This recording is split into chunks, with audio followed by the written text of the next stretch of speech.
बहुत समय पहले की बात है। किसी गांव में एक किसान रहता था। वह रोज भोर में उठकर दूर झरनों से स्वच्छ पानी लेने जाया करता था। उस समय के लिए वह अपने साथ दो बड़े घड़े ले जाता था, जिन्हें वो डंडे से बांधकर अपने कंधे पर दोनों ओर लटका लेता था। उसमें से एक घड़ा कहीं से फूटा हुआ था और दूसरा एकदम सही था। इसी वजह से रोज घर पर पहुंचते पहुंचते किसान के पास 1.5 घड़ा पानी बच पाता। ऐसा 2 साल तक चल रहा था। सही घड़े को इस बात का घमंड था कि वो पूरा का पूरा पानी घर पर पहुंचाता है और उसके अंदर कोई कमी नहीं है। वहीं दूसरी तरफ फूटा घड़ा इस बात से शर्मिंदा रहता था कि वो आधा पानी ही घर पर पहुंचा पाता है और किसान की मेहनत बेकार चली जाती है। फूटा घड़ा ये सब सोचकर बहुत परेशान रहने लगा और एक दिन उसे रहा नहीं गया। उसने किसान से कहा, मैं खुद पर शर्मिंदा हूँ और आपसे क्षमा मांगना चाहता हूँ। क्यों? किसान ने पूछा। तुम किस बात से शर्मिंदा हो?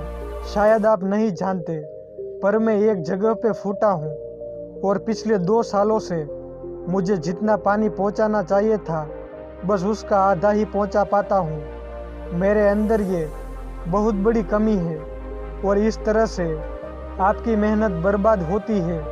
फूटे घड़े ने दुखी होते हुए कहा।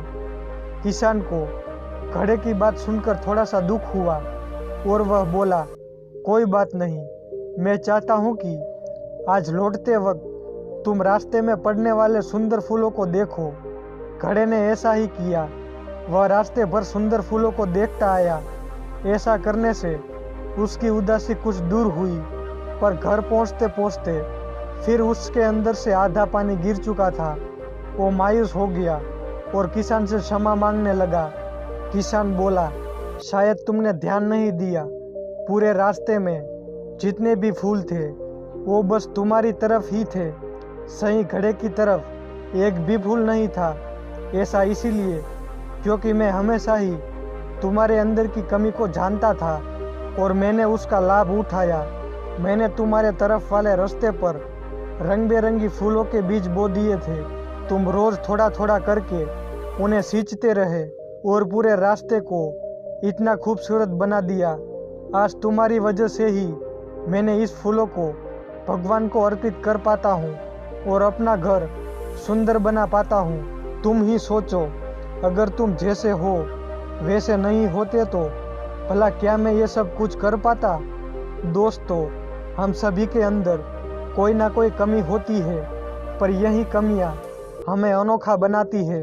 उस किसान की तरह हमें भी हर किसी को वो जैसा है वैसा ही स्वीकार करना चाहिए और उसकी अच्छाई की तरफ ध्यान देना चाहिए। और जब हम ऐसा करेंगे तब फूटा घड़ा भी अच्छे घड़े से मूल्यवान हो जाएगा।